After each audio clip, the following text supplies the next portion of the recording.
Boa noite. Ontem o pessoal estava mais atento.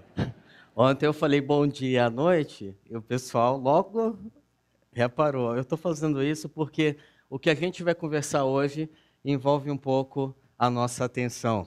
Quando a gente lê alguns versículos aqui, esteja atento a isso. Como ele nos incentiva a pensar na nossa caminhada, na nossa jornada cristã e no quão atento nós estamos. Mas antes da gente entrar nos assuntos, aproveitando essa liturgia tão inspirativa, tantas coisas que nós cantamos e que tem a ver com a nossa mensagem, eu queria convidar cada um de nós a termos uma oração e conversarmos com Deus. Vamos fazer isso? Senhor,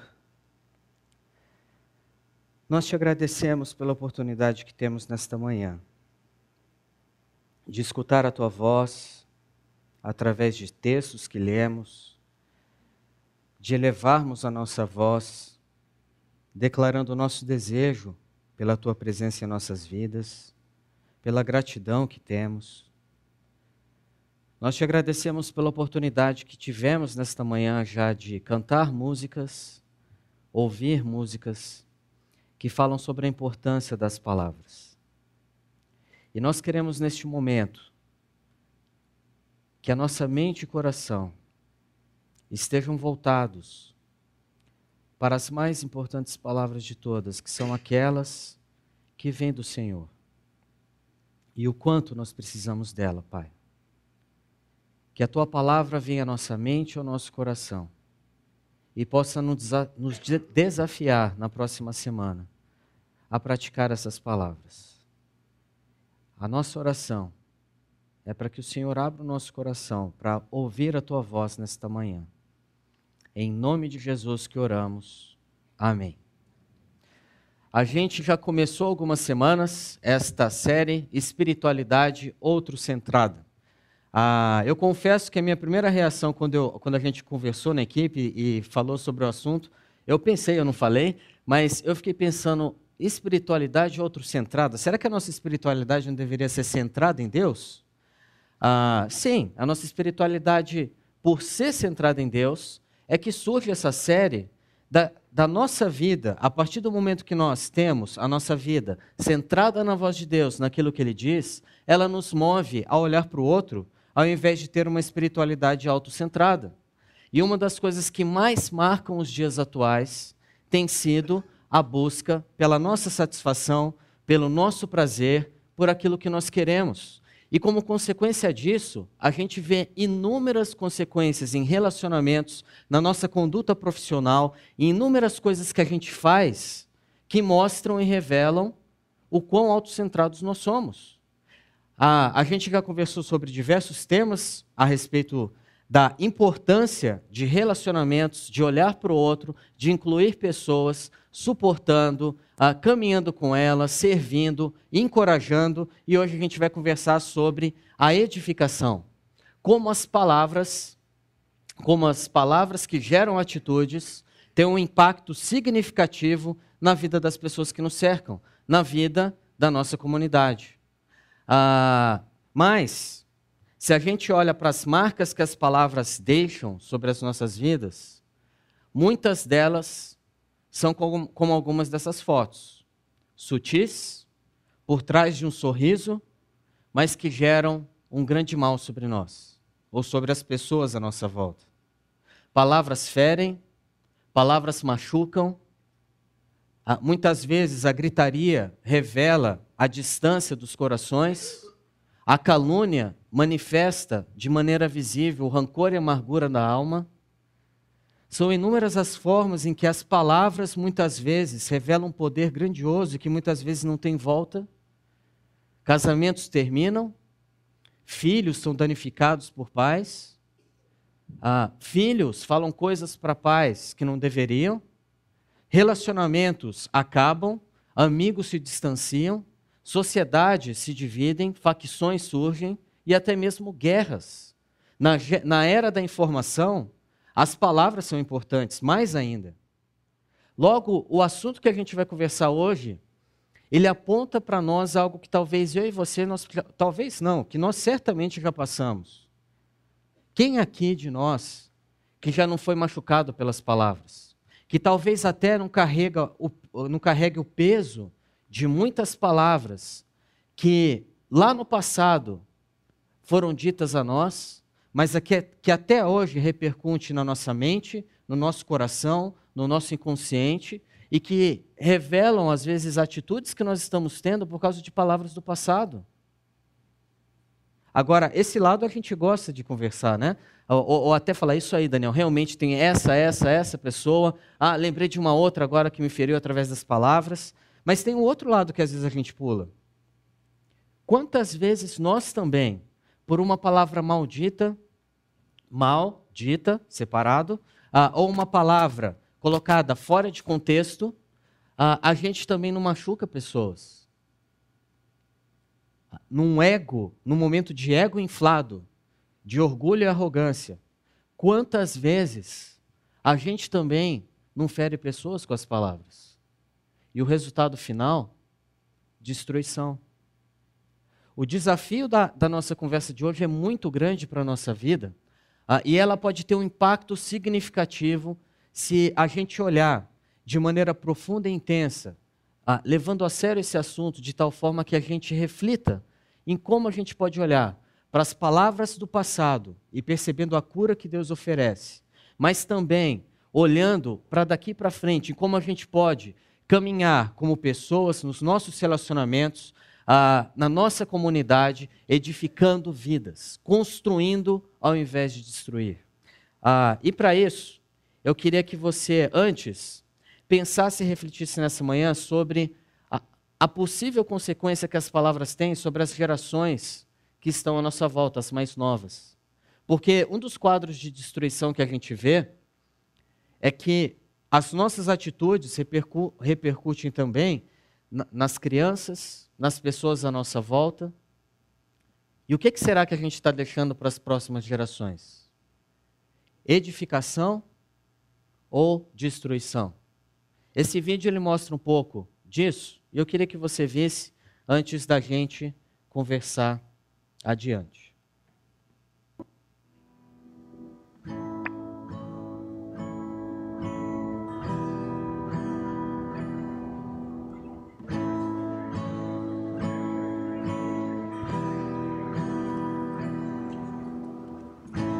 Looks like rain again today. Dark clouds gather and fill the sky. Don't know how to talk to you, just know how to say goodbye. Have you actually got a driver's license? I don't think so. Did you see it back there? Go back where you came from. Learn this movie. Go back where you came from. You're the guy to me.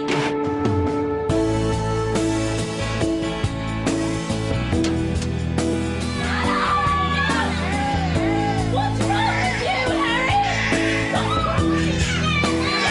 over here! You don't want to see!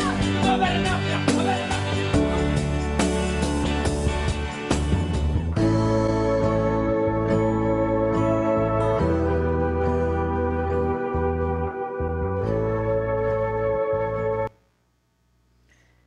Esse vídeo ele mostra um pouco, talvez você já até conhecia, do que a gente pode estar deixando para as nossas crianças. O que as próximas gerações, quais são as marcas que a gente vai deixar de construção ou de destruição? Palavras geram atitudes e muitas delas caminham juntas. E talvez, se a gente orasse agora e parasse por aqui e eu falasse, vamos para casa, o resultado final seria, talvez, pensar, será que essa é a única verdade, a única faceta quando a gente fala de palavras? Não, não é. Talvez a gente possa se focar apenas nesse lado destrutivo das palavras, mas a palavra de Deus, ela fala algo que pode curar relacionamentos, que pode mudar rumos que talvez a nossa vida esteja seguindo em decorrência de palavras. A gente precisa só estar atento às palavras que vêm de Deus, que querem trazer a nós cura, restauração e influência nas nossas vidas para influenciar outros relacionamentos. E para isso, eu, de uma maneira talvez didática aqui, eu queria fazer um convite a você para a nossa conversa que vem a seguir. Como eu sou pastor do Chácara Kids, eu tenho às vezes umas ideias meio infantis, tá? Então você releva um pouco. Mas é para ajudar a gente aqui a guardar um pouco do que a gente vai falar, porque a resposta para tudo que a gente conversou até agora é que existe sim uma solução. Então a gente pode dizer bem alto, né? Túlio, você fala para a gente um aí, bem forte. Vocês escutaram o Túlio? Não. Sabe por quê? Porque quando uma pessoa descobre isso, o resultado é bom para ele e para as pessoas à volta. Mas quando uma comunidade inteira diz isso, vocês não concordam que o impacto é maior? Imagina uma comunidade inteira olhando para todo o poder destrutivo das palavras e se firmando em Deus, e observando os E's que Ele tem para a nossa vida e dizendo, de fato, um E significativo, não o Túlio apenas, mas toda uma comunidade. O impacto nessa comunidade e para as pessoas da vizinhança, que eu espero que não escutem, vai ser significativo, não vai? Que tal a gente ajudar o Túlio? Vamos fazer isso? Então, vou contar até 3, aí a gente faz aquele para ajudar o Túlio, tá bom? 1, 2, 3. É outra coisa, né? Imagina uma comunidade inteira sendo impactada pelos E's que a gente vai conversar nessa manhã. Uma comunidade que edifica, uma comunidade que é curada, apesar das marcas das palavras do passado, porque as palavras do presente, de um Deus que vem ao nosso encontro, faz diferença na nossa mente e no nosso coração e gera atitudes que edificam vidas. E é sobre isso que a gente vai conversar hoje. E para isso, de uma maneira didática, apenas, eu pensei em 3 E's que podem nos mover diante das palavras que até aqui talvez tenham nos marcado, mas de um Deus que vem ao nosso encontro e deseja marcar nossa história de maneira diferente. Quais são eles? Primeiro, que existe esperança para nós. Segundo, existe um evangelho que veio até nós. E terceiro, a edificação a partir de nós. Então, tem até uma encenaçãozinha. Eu não vou pedir para você ficar de pé e fazer, porque aí já seria demais. Já valeu o já. Mas é mais ou menos o seguinte, você pode, de repente, fazer lá na academia, depois que eu fizer aqui, né? E você ensinar lá para o seu instrutor. Quem sabe você até evangeliza o seu instrutor com essa dinâmica aqui. Ou até pode ser uma coisa meio de luta estilo Karate Kid. Você vai entender quando eu fizer. É mais ou menos o seguinte. Quando a gente olha para o futuro, a gente pode ter esperança num Deus que está nos céus, mas se preocupa com a gente. Porque Ele enviou o Evangelho até nós, em Cristo Jesus, que nos leva a encorajar pessoas, chamando-as para o lado, e edificar vidas para a sua honra e glória. Percebeu? Karate Kid. Você não sabe o que significa, mas de repente serve até para a luta, né? Quando a gente olha para o futuro, a gente pode ver um Deus que veio até nós em Cristo Jesus e que nos desafia a encorajar pessoas, edificar vidas para a sua honra e glória. O que a gente vai conversar hoje pode trazer cura para os seus relacionamentos, pode trazer esperança para a sua vida se você se focar no lugar correto, e palavras que vêm de Deus podem influenciar sua mente e coração de modo a edificar pessoas e uma comunidade, relacionamentos, família, uma sociedade. Então vamos logo para o que interessa. E antes da gente entrar, é importante você entender o contexto do texto que a gente vai ler, que é de Tessalônica, uma cidade ali na península da Grécia, bem no cantinho. Eu esqueci qual que é o nome técnico, não sei nem se é península da Grécia, mas o pessoal da geografia depois me ajuda. Ali no cantinho, no final da península, você tem a cidade de Tessalônica. E essa cidade, é interessante o nome dela, porque tem a ver com algumas temáticas também da carta dos Tessalonicenses. Não sei se é daí que vem Nike, mas a palavra é formada por duas palavras, Tessalos e Nike, da onde vem o significado vitória tessalonicense. E por diversas vezes Paulo remete ao final da história, mostrando a vitória que a gente tem em Cristo. A cidade foi fundada pelo rei Cassandro da Macedônia, que deu o nome de sua esposa Tessalônica a essa cidade, que era meio-irmã de Alexandre o Grande. Ou seja, era uma cidade que tinha em si uma mentalidade grega, nas suas práticas, na sua influência, na sua própria origem. Além disso, os deuses gregos eram as marcas dessa cidade. O relacionamento entre as pessoas e os deuses gregos influenciava a mentalidade da cidade.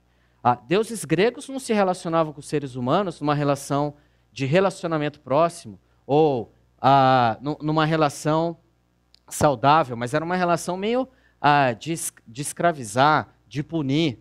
Então essa era a mentalidade que influenciava essa cidade.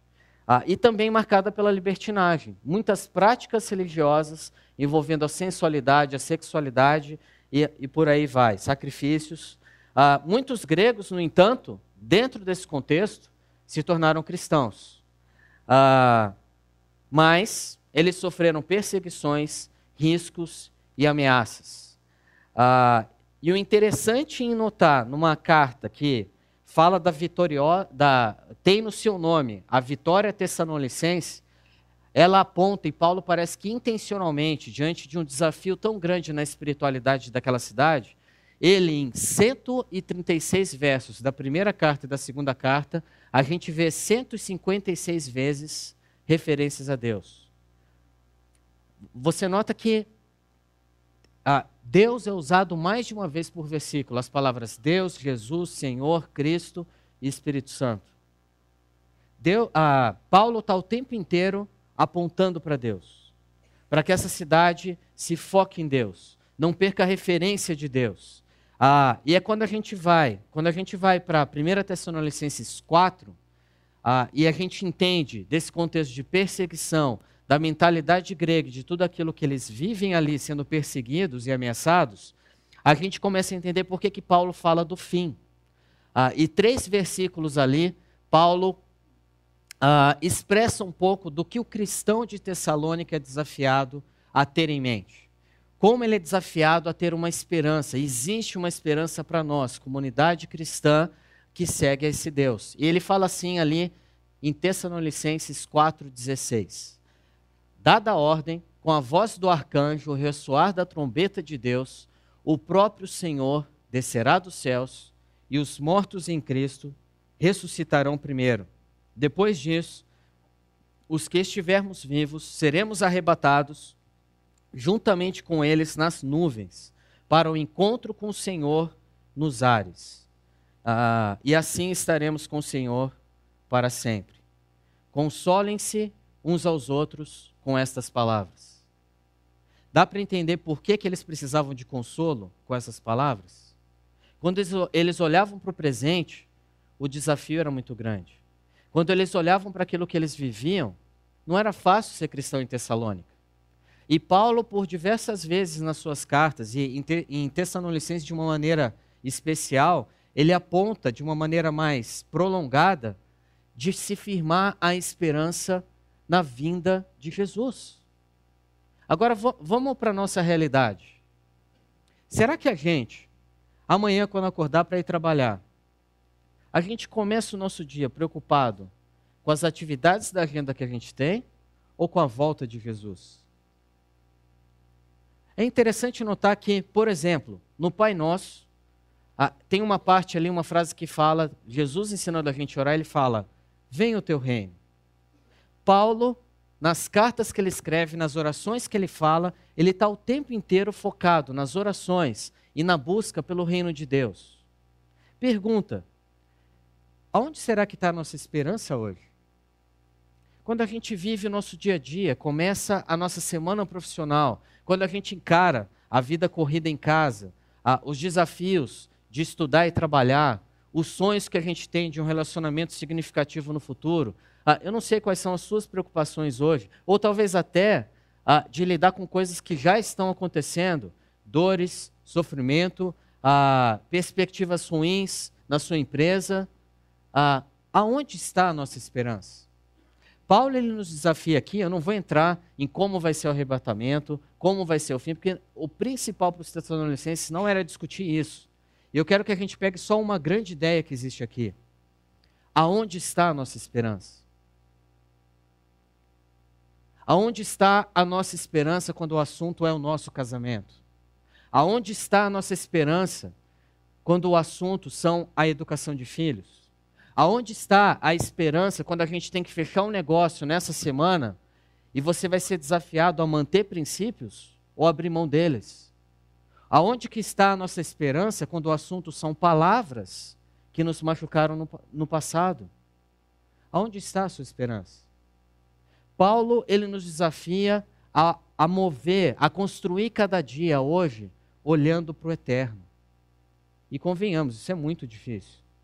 Ainda mais no contexto corrido que a gente vive, em grandes centros urbanos que a gente está. É um grande desafio. E isso me fez lembrar de uma historinha que fala de um mestre, ou que foi perguntado ao mestre o seguinte: certa vez perguntaram ao mestre, o que mais o surpreende na humanidade?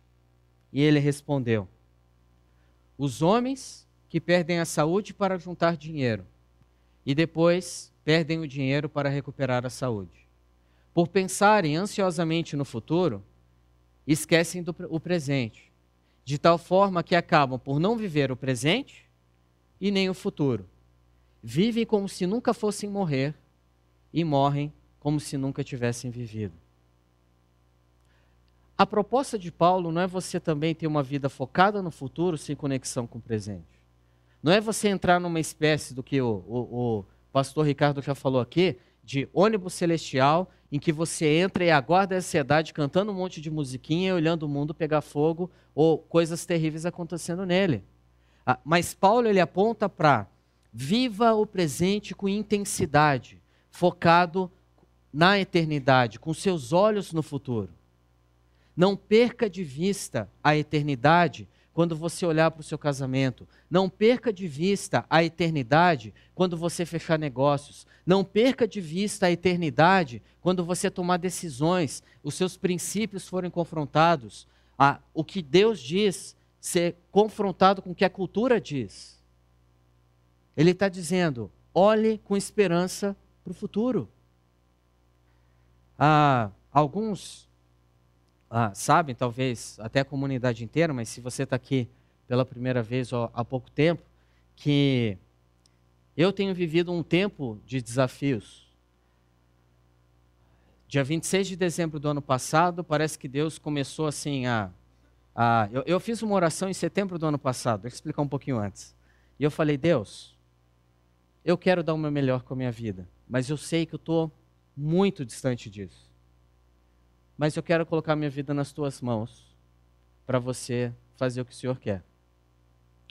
Aí teve uma pregação que eu fiz em novembro do ano passado aqui, da gratidão, que eu até brinquei que naquela semana o Flamengo podia ganhar o título da Copa do Brasil e ganhou. E eu tenho que lembrar disso, porque o Flamengo do jeito que está hoje está terrível. Mas a Clarissa estava grávida e foi um mês assim, onde a gente só tinha gratidão. E naquele final de semana, pregando nos 4 cultos, tem umas coisas assim que você não sabe explicar. Eu só comentei isso com a Clarissa, mas eu falei, eu percebi Deus falando comigo, dizendo assim, se prepara, porque o que vem pela frente não vai ser sempre assim. Se prepara para o ano que vem.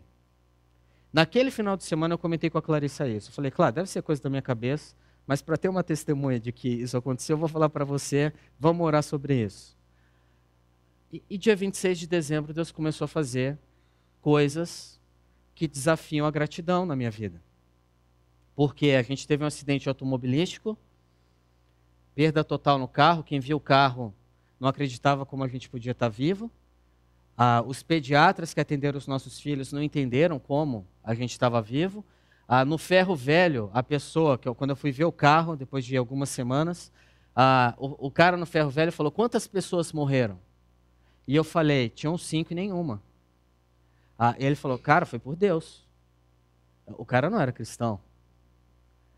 A a minha esposa grávida de 13 semanas, fez inúmeros exames e poderia correr o risco de perder o bebê. A gente, nas primeiras 24 horas, nem sabia se ele estava vivo. Os 2 filhos atrás sobreviveram. E aí, quando as coisas começaram a acalmar, a entrar nos eixos depois de alguns meses, a gente descobre que o bebê, nada a ver com o acidente, ia ter de qualquer jeito, tinha um tumor no coração.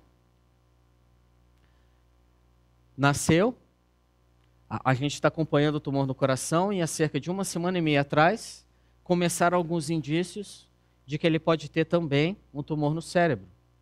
Em 1/3 dos casos desse tumor no coração aparece no cérebro.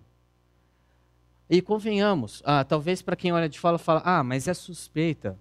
Ele tem um tumor no coração, mas está tudo bem. Quem olha ele vê ele sorrindo. Como pai, como mãe, não é tão fácil assim. O que a gente tem vivido nesses meses de inúmeras outras coisas, talvez para quem olha de fora seria um motivo para se colocar contra Deus e dizer, cadê o seu Deus? Mas Deus tem me desafiado a olhar para textos como esse que a gente leu, de 1 Tessalonicenses 4, e a dizer, eu sei que o meu Redentor vive, como Jó disse em meio ao sofrimento, e a colocar minha esperança na eternidade. Porque, talvez se eu abrir aqui para você compartilhar as suas dores e sofrimentos, talvez sejam até mais graves, do ponto de vista comunitário, do que o meu.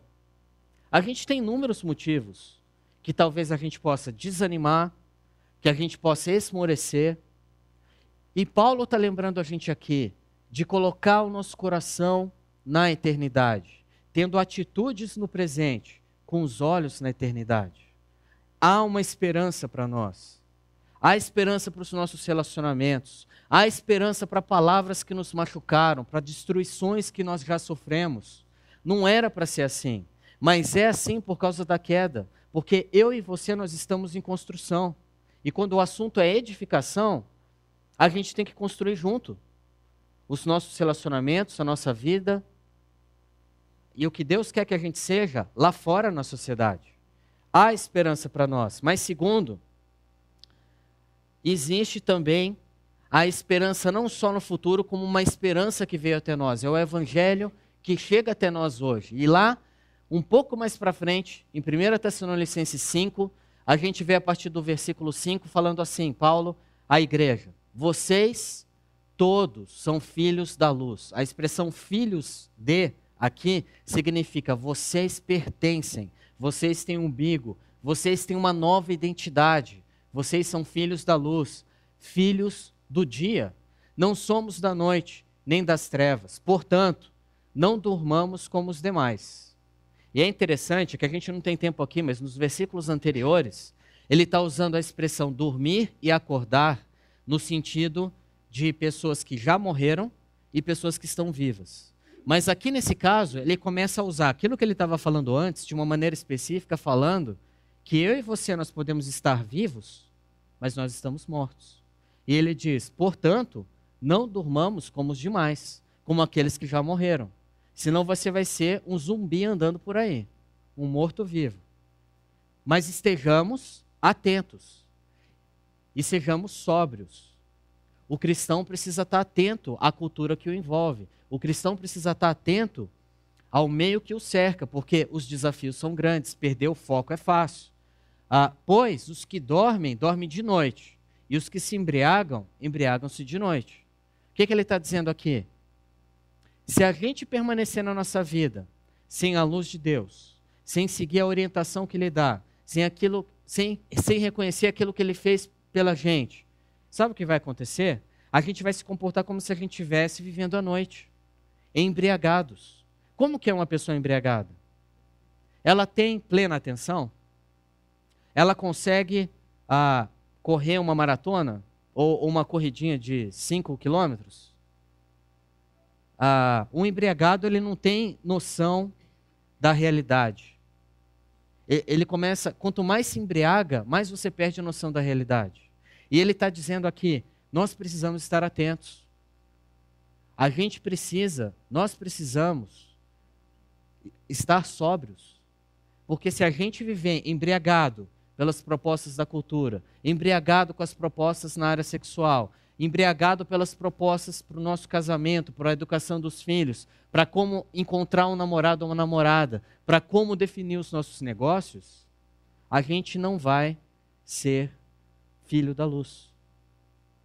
A gente não vai espelhar a luz daquele que é a luz do mundo e veio até nós. Mas o texto continua. Nós, porém, que somos do dia, sejamos sóbrios. A ideia aqui dessa expressão somos do dia é viver 24 horas por dia no dia.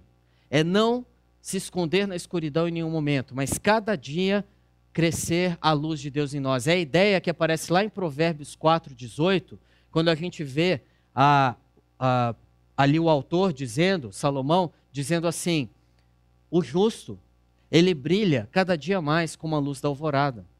Como que é a luz da alvorada? Como que é a luz do amanhecer? Começa fraquinha, mas vai aumentando. Nós somos assim. Cada dia Deus está construindo algo mais em nós. E se a gente submeter o nosso coração a Ele, cada dia mais a sua luz vai brilhar nas nossas vidas.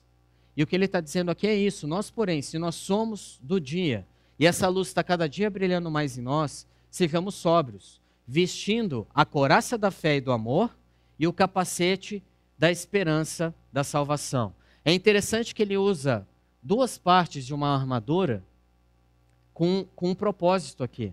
Ele usa a couraça, que protege o coração, a essência do corpo, e o capacete, que protege a cabeça. Ou seja, com o capacete com a couraça, o lutador ele pode gastar suas energias não tão preocupado com o seu corpo, que está protegido, mas preocupado com a luta. Percebe o que ele está tentando mostrar para a gente? Se a gente quer se preocupar com a luta que envolve o nosso dia a dia, se a gente quer se preocupar com os desafios que a gente tem no meio da sociedade, da cultura, a gente precisa estar bem protegido. E ele está dizendo que essa proteção vem com uma caminhada de fé e amor, e com o capacete da esperança da salvação. De novo ele volta à esperança, os olhos na eternidade, pela salvação daquele que veio até nós. E a partir do 9 ele vai explicar isso. Como que nós somos salvos? Eu nem sabia que eu precisava ser salvo. A minha conta bancária está boa, a minha família tem ordem, eu preciso de salvação? A gente precisa, sabia? Porque o destino final seria a ira de Deus. Um dia a sua conta bancária acaba. Um dia a saúde da sua família e a sua acaba. E aí um dia a gente vai estar diante de Deus e a gente errou tanto na vida, em tantas coisas que a gente não correspondeu às expectativas de Deus, que eram de 100%, e o nosso destino era a ira. Só que Paulo ele fala assim aqui, porque Deus não nos destinou para a ira, nesse julgamento, mas para recebermos a salvação por meio de nosso Senhor Jesus Cristo. A salvação vem por meio de Jesus Cristo. Ele explica como. Ele, Jesus, morreu por nós, para que quer estejamos acordados, quer dormindo. E aqui ele volta ao que ele estava falando antes. Quer nós estejamos vivos ou mortos, nós vivamos unidos com Ele, conectados com Ele. O que ele está dizendo? Na nossa vida nós cometemos muitos crimes. Desde Adão e Eva, esses crimes vêm se perpetuando pela sociedade. Nós erramos muito com as palavras, com as atitudes, e a consequência do nosso erro é a punição, é a ira. E não adianta a gente fazer nada para pagar o que a gente já fez, porque foi feito. Não tem como voltar no passado, a gente não tem uma máquina do tempo para isso, para viver de novo. E a gente vai responder pelo que a gente fez. Mas ele diz que Jesus assumiu nosso lugar numa cruz, para que a gente tivesse vida. Deus nos amou, se preocupou conosco e assumiu o custo para que a gente tivesse vida. Talvez uma forma de você entender isso, se eu falar assim, gente, próximo mês, é só para um de vocês, tá? Não é para todos não, porque não dá. Para um já vai ser difícil o que eu vou falar. Mas se eu falar, Fábio, esse mês o almoço é por minha conta, tá? Então, todo dia eu pago almoço para você. Eu tenho certeza, eu conheço um pouquinho do Fábio, que daqui não vai dar nem um mês, ele vai querer pagar algum almoço para mim. Por quê? Porque quando a gente se relaciona com pessoas e uma pessoa demonstra em alguma ação amor, 2 Coríntios 5:17, se eu não me engano, fala que o amor de Deus nos constrange. O amor constrange as pessoas. Quando a gente entende o que Jesus fez na cruz, a gente não consegue ficar sem atitude diante de um amor tão grande, de alguém que pagou o preço. Imagina você alguém vai te assaltar na rua, e aí uma pessoa surge do nada, se coloca na sua frente e apanha por você, e te protege. Você seria grato a essa pessoa? O que Jesus fez na cruz, numa intensidade muito maior, ele fez isso por toda a humanidade. Ele não apenas apanhou por nós, mas ele morreu por nós.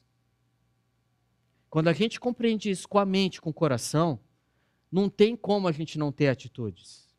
E o texto está falando desse evangelho que entrou na história e que continua entrando nas nossas histórias hoje, que quer entrar na história dos seus relacionamentos, que quer entrar na história dos seus negócios, que quer entrar na história de como você trabalha, que quer entrar na história da sua família, que quer entrar na história das marcas que você tem e que você carrega até hoje. Deus está dizendo, eu te amo, eu quero você para mim, deixa eu construir a sua vida, deixa eu edificar a sua vida. É essencial a gente entender isso, para que a gente possa chegar à temática que a gente fala, às vezes, se focando no outro, que é de edificar os outros. Porque para edificar pessoas, eu preciso ter o que compartilhar com as pessoas.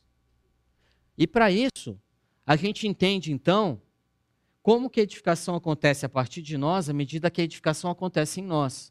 E Colossenses 3 ajuda a gente a entender isso. Ali o texto fala assim, habite ricamente em vocês a palavra de Cristo. Habite ricamente em vocês a palavra de Cristo. A palavra que é usada aqui no último versículo de Tessalonicenses 5:11, quando ele diz e conclui esse pensamento dizendo, exortem-se e edifiquem-se uns aos outros, como de fato vocês estão fazendo, ele junta o exortem-se, aqui é o paracaléu que o Ricardo comentou semana passada, e agora surge o edifiquem-se, que é oikodomel. Quando você junta, não é oikodomel no sentido, você dá oi para alguém e pede o mel, né? Oi, cadê o mel? É oikodomel com paracaléu. As duas coisas se unem quando a gente entende quem é Jesus. A gente une o paracaléu com o oikodomel quando a gente entende quem é Jesus. E o texto de Colossenses ele está falando disso. Essa palavra habite é a mesma que aparece no oikodomel. É aquela, a parte oikos. Uma parte que compõe a mesma raiz daquela palavra. Oikodomel traz a ideia de construir, de ser um construtor, de ser um pedreiro na vida do outro. E aqui ele está falando que o habite, o oikos, é que a gente seja moradia de Deus. Habite ricamente, a ideia da palavra ricamente, ploisos, ela traz a ideia de transbordar, de ter em plena abundância. Ou seja, se a gente tiver, e o desafio aqui é esse, ter Jesus Cristo, as palavras de Cristo em abundância nas nossas vidas. Quando a gente encara desafios relacionais, mova-se pela palavra de Cristo. Quando você está amargurado, angustiado, rancoroso, mova-se pelas palavras de Cristo. Quando você acha que não há mais solução para problemas que parecem insolúveis no seu relacionamento profissional, em decisões que você tem que tomar, mova-se pela palavra de Cristo. Quando você se pergunta assim, Deus, como que eu vou educar meus filhos num mundo tão difícil? Mova-se pela palavra de Cristo. Quando você encarar a dor, o sofrimento, mova-se pela palavra de Cristo. Quando você achar, Daniel, tudo isso é muito difícil, mova-se pela palavra de Cristo. O que vai fazer diferença na nossa vida é a gente se mover pelas palavras de Cristo. E não apenas de um papel que a gente lê, ou hoje, né, no iPhone, no iPad, que a gente lê a palavra de Cristo, mas à medida que essa palavra a gente ouve, recebe e ela se enraiza nos nossos corações. A palavra de Cristo tem ao longo da história mudado rumos de famílias, de casamentos, tirado pessoas que são viciados das drogas, de inúmeras coisas que os viciam nas mais diferentes áreas urbanas que a gente tem, desde sexualidade, fumo, bebida, qualquer coisa que você tiver, a palavra de Cristo, ela muda, ela transforma vidas. A palavra de Cristo é o norte para os casamentos. A palavra de Cristo é o norte para uma comunidade cristã. A palavra de Cristo é o norte para a gente ter um coração mais sensível àquilo que Deus quer fazer. E o texto está falando aqui, se você tiver a palavra de Cristo morando em você, vai ser algo extremamente significativo, porque você vai estar sendo construído à semelhança de Jesus. O que ele está falando aqui é para nós sermos habitação de Deus.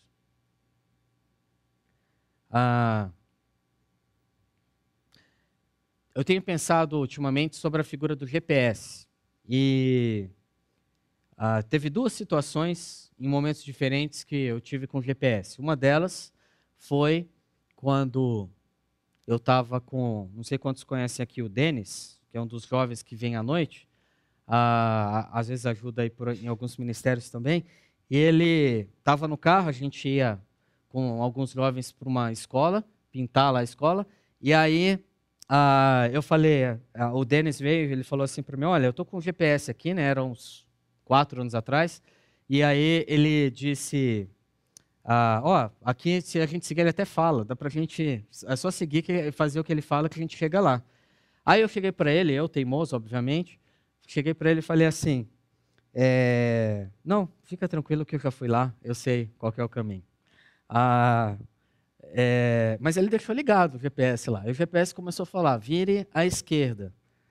Aí, eu sei um caminho, um atalho ali pela frente, então vou seguir mais umas quadras. Aí ele falou, de novo, o GPS, né? Vire à esquerda e depois à esquerda de novo. Ou seja, eu estava ficando longe do destino. E eu insisti. Eu cheguei no destino? Não. Só depois de escutar o GPS. E eu comecei a notar como, muitas vezes na nossa vida, a gente perde de vista o GPS. Deus é o GPS que está o tempo inteiro dizendo quando virar à esquerda, quando virar à direita, mas a gente insiste em continuar em frente. E a gente diz, não, Deus, eu sei um atalho por aqui, ó. A palavra de Cristo deixa de ser referência. Nós somos desafiados quando acontece uma crise relacional, a buscar o GPS de Deus. O que Deus diz? O que Deus diz sobre o nosso namoro? O que Deus diz para lidar com uma crise conjugal? O que Deus diz sobre como eu devo lidar com meus pais, com meus filhos? É a referência para nós. Mas o GPS me ensinou uma segunda coisa, eu tenho ensinado. Eu achei interessante que tem ensinado a outras pessoas também, porque lendo eu falei, nossa, ele pensou e escreveu sobre isso antes de eu escrever. O John Ortberg, ele escreveu a mesma coisa no livro Eu. E ele dizia assim, que quando a gente insiste em trilhar os nossos caminhos, é interessante como muitas vezes o GPS ele fala alguma frase do tipo, depende do GPS, mas fala assim, nova rota calculada. Nova rota calculada. Recalculando. Parece, e é uma dimensão interessante de como Deus se relaciona com a gente, e é importante você entender isso aqui, porque senão o que a gente vai conversar a partir daqui não vai fazer diferença, ou não vai ser tão impactante quanto pode ser. Porque se a gente não acreditar de fato que Deus pode fazer diferença, que Ele te ama ainda, não adianta a gente conversar sobre algumas coisas aqui. Talvez a gente carregue marcas de palavras e atitudes que nos danificaram, que destruíram a nossa alma. Mas Deus está o tempo inteiro olhando para a gente, apesar dos nossos erros, dos nossos crimes, das nossas falhas, e dizendo, nova rota calculada. Ele ainda continua apontando o caminho. Ele ainda está querendo, insistindo para nos salvar, para nos guiar e para a gente ser construído. Ele está dizendo para a gente, nesta manhã, não sei qual que é a situação que você vive, que o desafio é pensar nisso, mas ele está dizendo, nova rota calculada. Sim, é verdade que numa nova rota calculada, você vai ter que fazer uns retornos. vai ser mais longo do que se você tivesse ouvido o GPS no começo, não vai? Mas ainda há esperança. A sua vida pode ser infinitamente mais do que você imagina.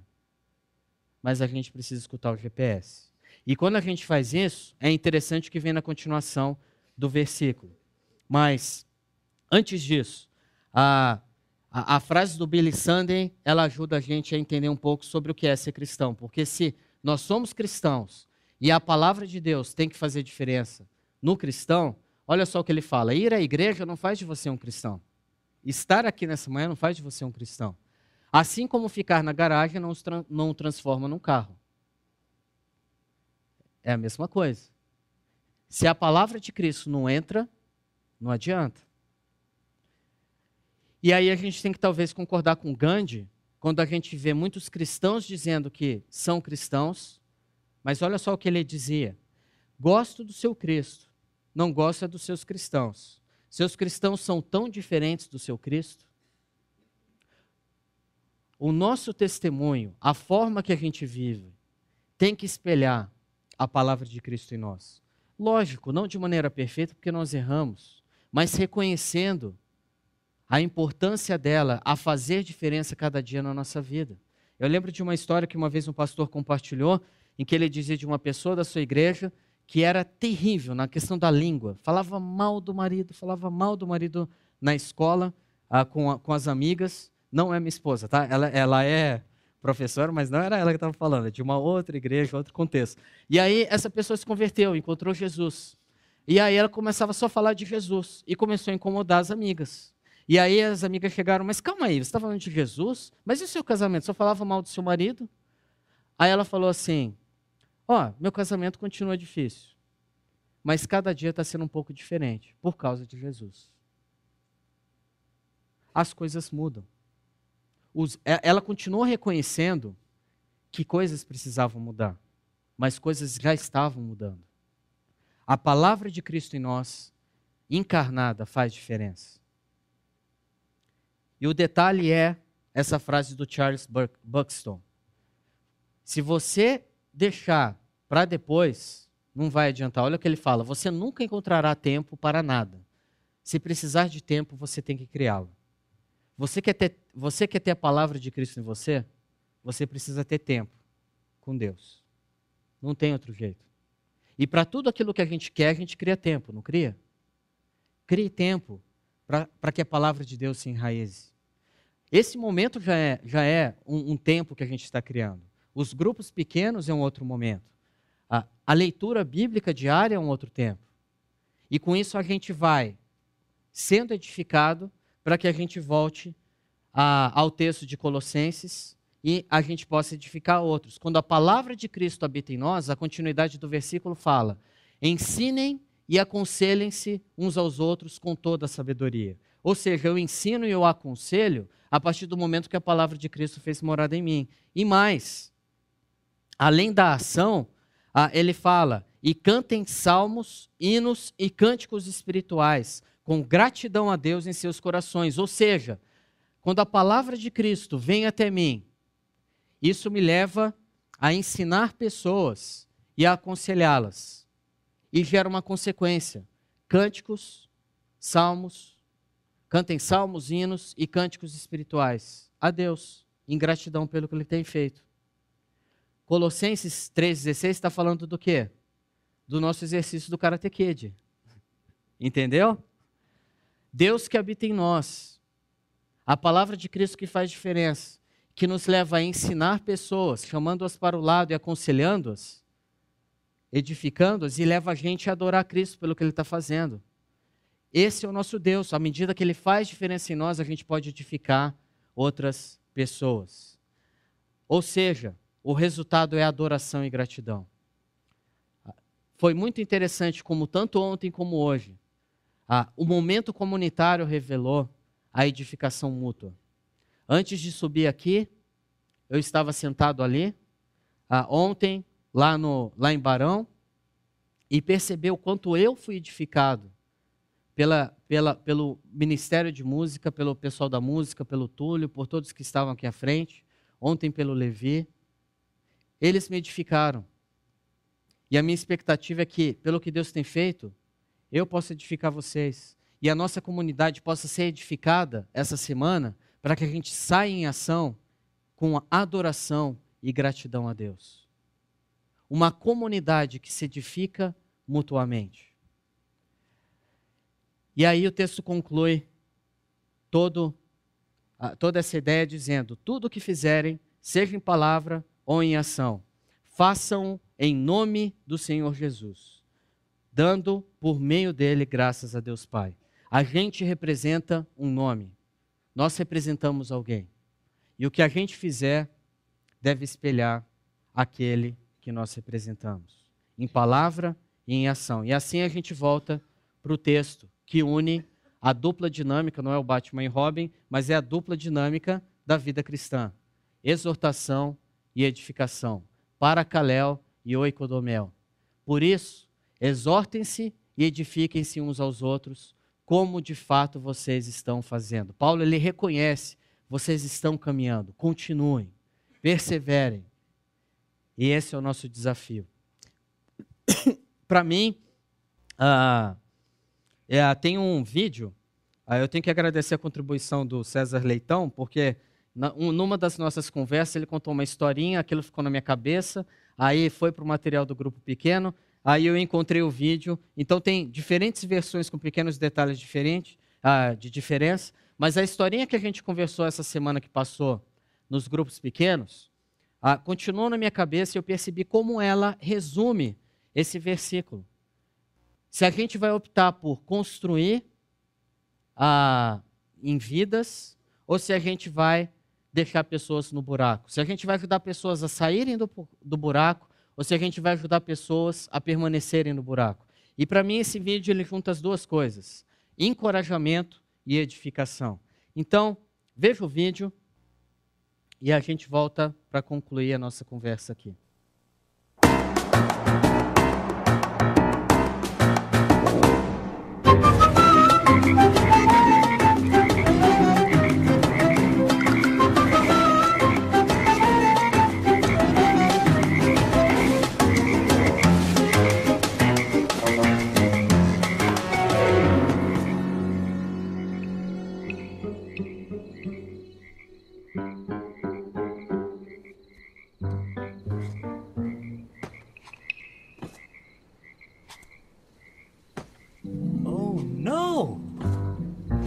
It's too deep. They'll never make it. No, never. The rain. Uh-oh. No! The rain will fill the hole, and then they can swim out. Oh. Stop jumping! We have a plan!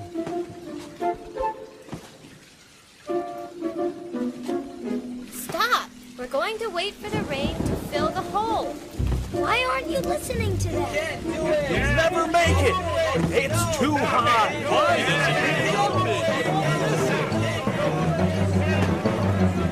You can't do it! It's too deep! Listen to him! Save your strength! Don't even try! Just stay down!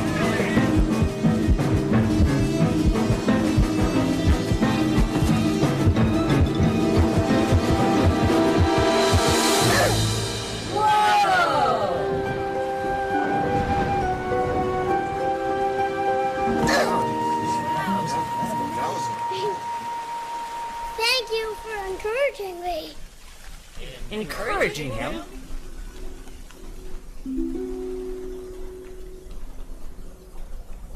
He's deaf. Come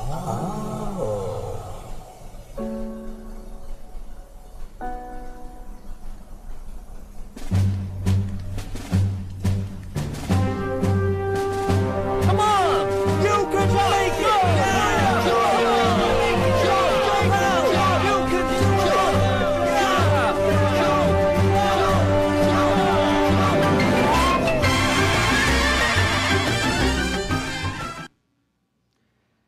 Palavras podem nos tirar do buraco ou manter no buraco.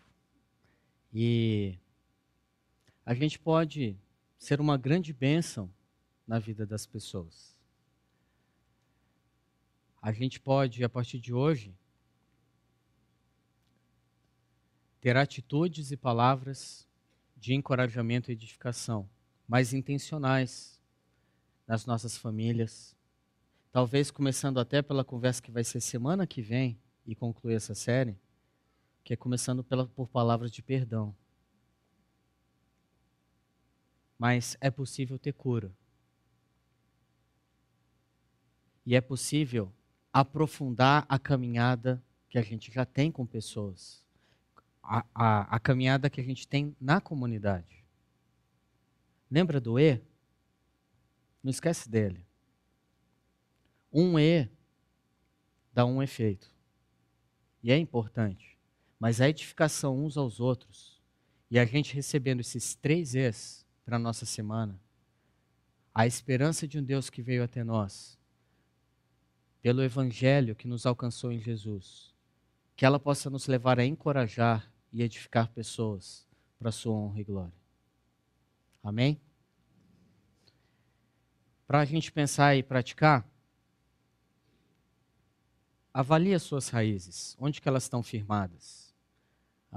Algum tempo atrás eu tive a oportunidade de ir para o sertão de Alagoas, uns 500 quilômetros para dentro do sertão, e lá só tinha pó, só tinha plantas dessa forma aí, até que, num determinado momento, eu me deparei com essa daqui. E aí a pessoa que estava comigo, ela explicou que essa árvore, ela descobriu, né, entre aspas, como encontrar nutrientes em meio ao deserto.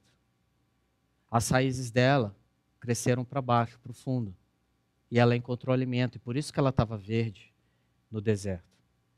Talvez o momento que você esteja vivendo seja até de deserto relacional, ou por dores e sofrimentos na saúde, circunstâncias adversas no trabalho.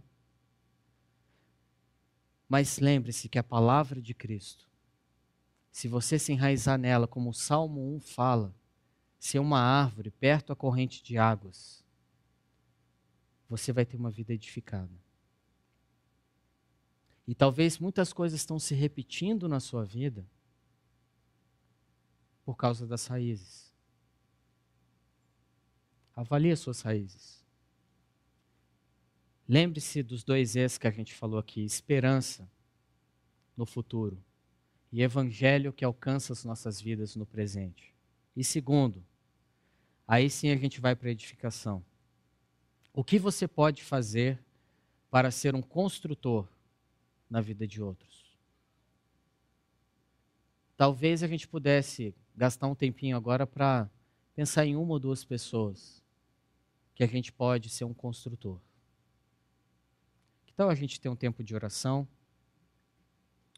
e fazer dessas próximas canções, da próxima canção, a nossa oração a Deus. Avalie as suas raízes.